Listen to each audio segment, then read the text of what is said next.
The seal row. This is my favorite lift for developing strength and muscle tone in the shoulders, back, and lats. So we're gonna wanna elevate a bench here.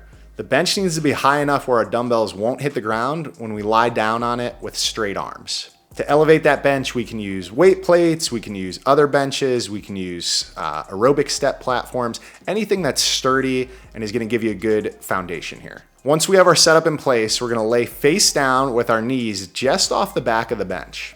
Our dumbbells are gonna be stood up vertically so we can reach down and grab them.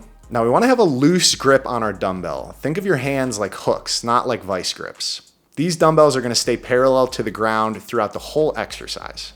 We row the weight up and back, pausing when our forearms are perfectly perpendicular to the ground. That perpendicular position, so that right angle relative to the ground, is super important.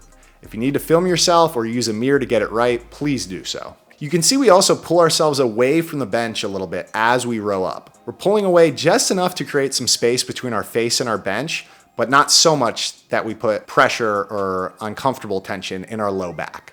In that top position with those perpendicular forearms, our shoulder blades are tucked towards our back pockets and our chin stays slightly tucked. So we don't want to look ahead. We want to keep our eyes down towards the bench.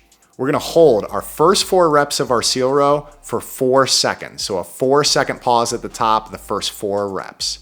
That time under tension is really important. Afterwards, we're gonna move into 4 to 6 additional reps, all with a 1-second hold. So that brings us to 8 to 10 total reps. The first 4 have a 4-second hold.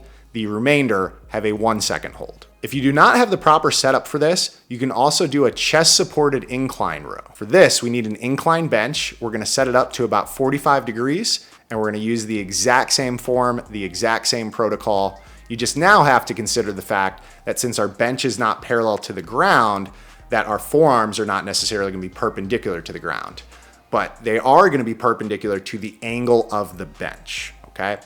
Again, you can use a mirror or a video to check your form on that.